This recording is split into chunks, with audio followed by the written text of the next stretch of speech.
The air in the athletes' lounge at the 2030 Coastal Elite Swim Championship in Miami was thick with chlorine and tension. Maya Carter, a 15-year-old with a worn-out swim bag slung over her shoulder, walked beside her mother, Sarah, her eyes wide but sharp, taking in the gleaming facility. This was her first national meet, a far cry from the crack community pool back in their struggling Tampa neighborhood.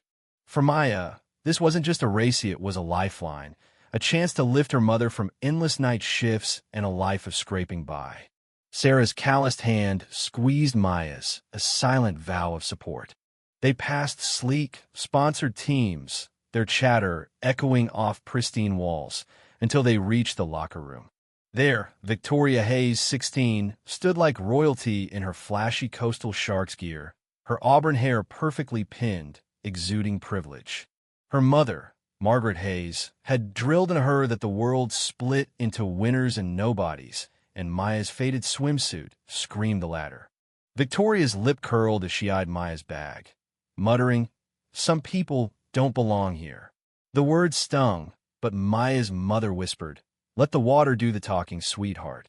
In the cramped locker room, Maya overheard an official assuring Victoria's coach of the prime lane. Anger flared in her chest. Her months of training in a murky, abandoned pool near a Tampa construction site, where she'd swam through algae and dreams, felt mocked. That pool, with its broken tiles and sun-streaked water, was her sanctuary. At 12, she'd found freedom in its depths, each stroke a rebellion against the world's judgment. Her mother's words echoed, "Your heart beats your coach, Maya. It never lies." Now, tying her hair with a frayed elastic, she steeled herself. This race was for her mom, for their shared fight. Under the natatorium's harsh lights, the crowd buzzed as Maya stepped onto the starting block in lane 6, Victoria in lane 5, her metallic suit glinting. Victoria's taunt cut through the silence. "This pool's not for strays like you." The crowd gasped, but Maya's eyes burned with resolve. The whistle blew. Victoria surged with polished strokes, but Maya swam with raw grace, each kick a defiant hymn. She pulled ahead, touching the wall first, shattering the record. The scoreboard blazed her name. Sarah leapt up, tears streaming, pride bursting from her weathered face. But the joy curdled. The referee, glancing nervously at the VIPs, stammered about a timing error in Maya's lane. 3 days later, the committee voided the result, crowning Victoria based on qualifying metrics. Media, cozy with the Hayes family, buried Maya's story, while Victoria posted a smug trophy photo online, captioned, "Real winners rise." Always, Maya sat in their dim kitchen, her mother's hand trembling on hers, both hearts breaking. Sarah, fueled by a mother's fury, marched to the Coastal Swim Federation's sleek office. In a cold lobby, she pleaded Maya's case to a smug official who dismissed her. "This isn't a place for your kind of complaints." Security escorted her out as she cried, "My girls swam her soul out."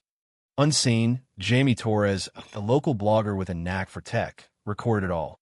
Outraged, he compiled undeniable footage of Maya's win and Sarah's humiliation, uploading it with a searing title, "The Victory They Stole." The video went viral, "Justice for Maya," trending nationwide. Public fury forced an independent rematch, the 2030 Fair Swim Challenge, in a no-frills Miami pool. Victoria, pressured by Margaret, showed up, her confidence cracking. Maya, calm and fierce, met her rival's anxious glare. Gade Carew. System, gaze. The whistle blew, sharp and final. Victoria shot forward, her strokes desperate, weighted by fear. Maya swam like she was born in the water, steady, unstoppable.